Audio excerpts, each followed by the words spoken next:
Frères et sœurs, bien-aimés en Jésus-Christ, je vous transmets le bonjour. Oui, bonjour en ce matin du 6 janvier 2021. Puisse la lecture de cette parole qui descend du ciel pénétrer nos cœurs et qu'elle puisse tomber dans une terre fertile, la bonne terre.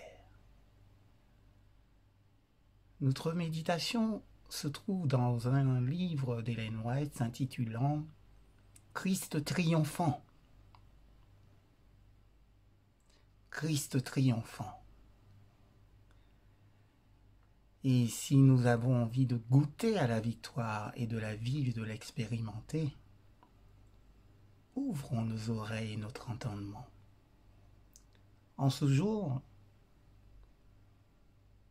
le titre est « Les tactiques de Satan dévoilées ». Nous allons lire dans le livre d'Ésaïe, chapitre 14, verset 12, le verset 6. « Comme tu es tombé du ciel, astre brillant, fils de l'aurore, comme tu as été renversé jusqu'à terre, dompteur des nations. » Amen.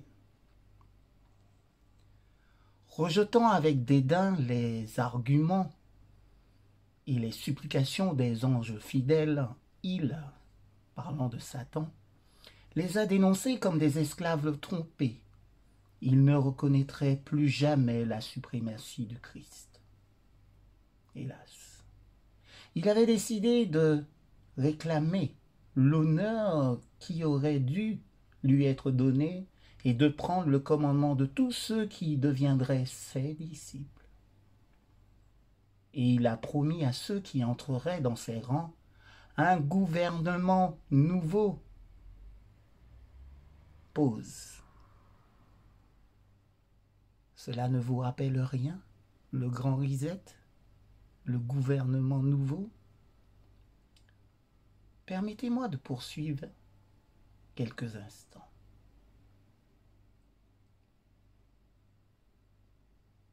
Un gouvernement nouveau et meilleur, sous lequel tous jouiraient de la liberté.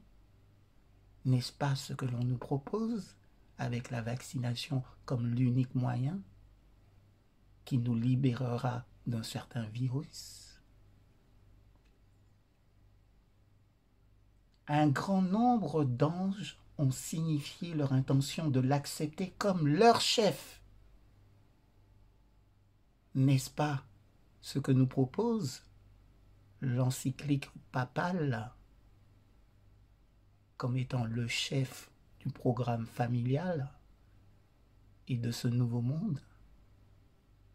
Pourtant, les anges fidèles l'ont exhorté, lui et ses sympathisants, à se soumettre à Dieu. Oui, peuple du Seigneur, allons-nous faire silence ou choisissons-nous de faire partie du camp du Seigneur afin de se mobiliser pour prêcher le message d'avertissement? Et ils leur ont présenté le résultat inévitable s'ils refusaient. Celui qui les avait créés pourrait renverser leur pouvoir et punir de manière signifiée leur audace rebelle. Beaucoup étaient disposés à écouter ce conseil, à se repentir de leur désaffection et à chercher à être de nouveau reçus en faveur du Père et du Fils.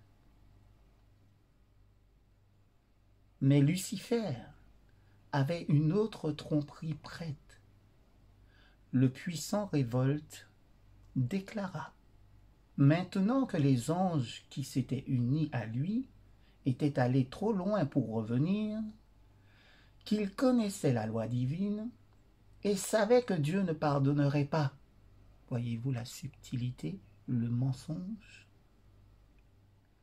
La seule voie qui lui restait à faire à lui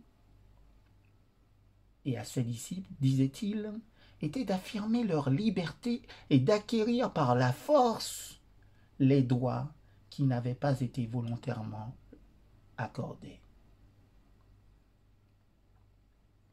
En ce qui concerne Satan lui-même, il était vrai qu'il était maintenant allé trop loin pour revenir. Mais ce n'est pas le cas de ceux qui avaient été aveuglés par ces tromperies. Oui, le Seigneur nous invite à sortir de cet aveuglement. Dieu lui a permis de démontrer la nature de ses affirmations, de montrer la réalisation du moins de ces changements proposés dans la loi divine.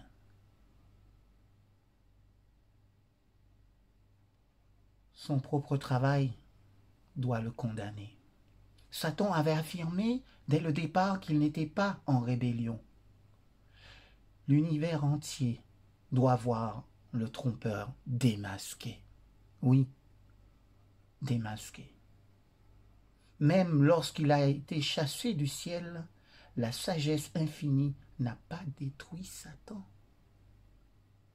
Puisque seul le service de l'amour peut être acceptable pour Dieu, l'allégeance de ses créatures doit reposer sur une conviction de sa justice et de sa bienveillance.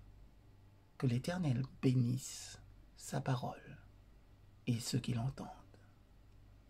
Excellente journée à vous.